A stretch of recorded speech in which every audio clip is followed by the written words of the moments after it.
Can Botox ease extended crow's feet? If not, will microneedling work? I've received Botox for the first time at the beginning of May, 20 units in my crow's feet, specifically for the wrinkles extending down my cheeks. After not seeing a difference, they gave me a little more as a corrective gesture, but told me that Botox could not fix those wrinkles. Then they suggested microneedling. I have looked for microneedling reviews, but have only found it for acne scars, not wrinkles. What do you think? Thanks in advance. Thank you for your question. You submitted 2 photos, and you describe in your question that you have received Botox for the first time this past May, and that after the Botox you were concerned about the lines that radiate onto the cheek past the crow's feet lines.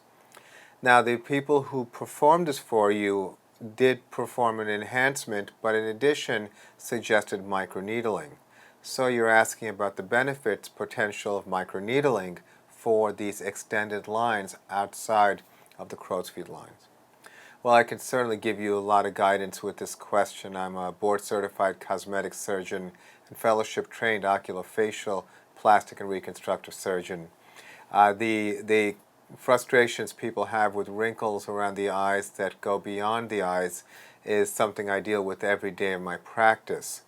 And certainly I have a lot of experience with multiple modalities, including microneedling. So let's start with just getting some global perspective as to why you have those lines. And we want to distinguish basically two terms when it comes to describing lines. The first term is dynamic lines. Dynamic lines are lines that form when you smile, or when any muscle is contracted specifically. So when you smile, the orbicularis oculi muscle around the eyes contract, and it causes crow's feet lines. Now, why do the cheeks also get those lines? Well, what happens? The cheeks move up, you get kind of an accordion effect, and that causes those lines to get deeper and go further out. Unfortunately, those lines are more what we call static lines. Static lines are lines that are there regardless of whether or not you are moving a muscle. Now, that's a little bit confusing because the cheek is moving, but if you were to passively lift the cheek, you'd see that the lines form. Now, what you're dealing with is ultimately a long or a lifetime of the effects of a combination of aging, of sun exposure, of movement, and generalized, and as well as genetics. So when you think about it, you tried Botox for the very first time. This was your first step in a world of many, many options. And so the way I approach someone like yourself in my practice is I try to have you look at the big picture.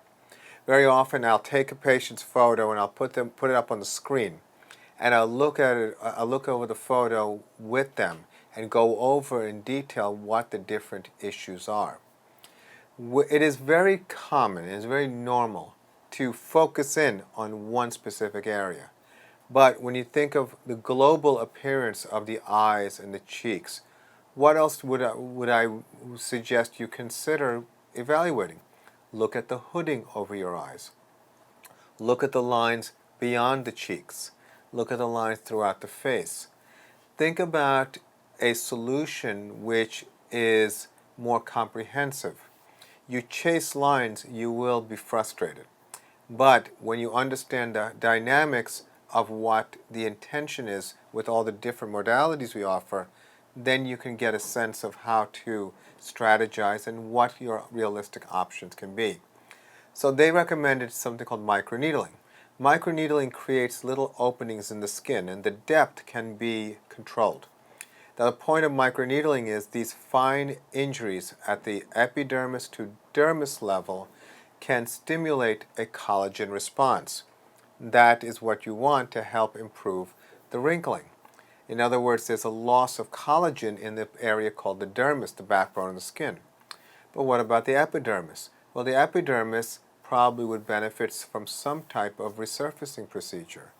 In addition, how could you maximize the effects of the microneedling? Well, in my practice, I use platelet-rich plasma. Platelet-rich plasma is derived from your blood, and I actually apply it on top of the skin to help stimulate more collagen as a response to help improve skin quality. Now, what's missing in this equation is also the opportunity to get some tightening. And this is where thermal devices come in, such as lasers, whether it's non-ablative, fractional, or ablative lasers. So, when it comes to the results, you also have to think about what's your tolerance for downtime, for recovery. So, I know that this is all new to you, but I really would recommend you really develop an understanding of what all these different modalities can offer you, so that you don't feel like if you do a procedure and you don't get a dramatic outcome that you would be frustrated or dissatisfied. So much of this is about communication. It's really about figuring out what defines success for you, what you're willing to do, and how it can be integrated into your lifestyle. Fortunately, there are many, many options. We offer in our practice, for example, an ND-YAG laser that's non-ablative. We offer an erbium laser that's both fractional as well as non-ablative. We also offer CO2 laser. We have radiofrequency. We have microneedling. As you can see, there's a reason to have many different tools, because you want to be able to customize the options to help your patient achieve a desired result. So I hope that was helpful. I wish you the best of luck, and thank you for your question.